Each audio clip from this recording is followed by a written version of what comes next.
so many different curveballs that happens in real estate that you just don't know how to navigate if you don't have some deals under your belt. So experience is important, or at least someone that is working for someone that is supervising them so that they can get through the hard deals. Being full-time, that's really important too. There's so many people out there that have their license that just dabble in real estate or do a few houses a year.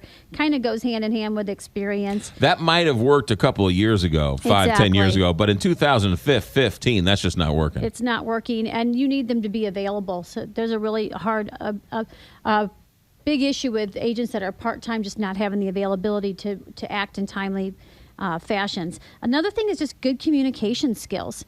There's really some bad agents that won't pick up the phone, that won't return emails, that we rely only on texting, and some things you just need to pick up the phone and talk about. And even with your customers, you know, sometimes if you have an agent that only wants to communicate with you via email or text, it's almost like they're skirting something. You can't pick up the phone and talk with your customer. They are leaning on technology too much.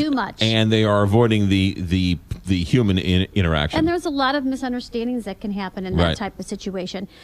Easy to get along with. You know, sometimes I've had people tell me that they've hired an agent because they scared them and they were kind of intimidating and they were bullish and a bully. And so they thought that would be a great quality to have working for them.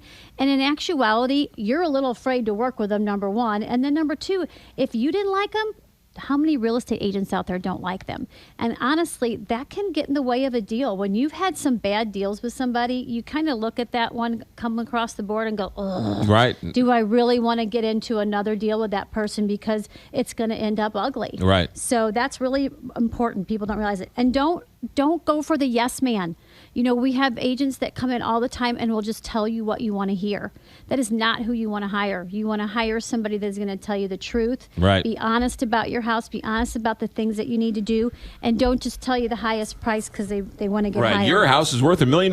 Great. I'll use you. Exactly. And then last but not least, relying on the brokerage for all their credibility. You know, just because somebody works for a particular brokerage doesn't mean a thing for that agent. If that agent does not have their own marketing plans, is not spending their own marketing dollars to market your house, and doesn't have their own strategies, you're mixed in with 1,000 other agents that are all at that brokerage as well. And you are not standing out from the crowd. Your house is not standing out from the crowd. And you are getting nothing special than the next guy down the street. So don't necessarily pick the real estate agent based on the company or the broker. Absolutely. Pick it on the real estate agent independently. The broker's market share. It comes down to the agent and what is the agent going to do for you and your house and get you exposure over everybody else. That's interesting because I think most people would say, oh, yeah, that's a big company. That's a big broker. I know that broker. I hear it all the time. I know that company. Makes no difference. Interesting. Kathy Helbig from the Kathy Helbig Group. You have got a full team. Yes, experts I do. Every single step of the way. Still looking for good real estate people? Still looking. We're hired a big bunch of people, and we're exploding right now. So, yeah, if you're looking to get into business, give me a call, and we'll talk about strategies for getting you there. It's a great way to get into the business, and you learn from the best, and you learn it the right way. Absolutely. Kathy Helbig, have yourself a Merry Christmas. Thanks for popping in.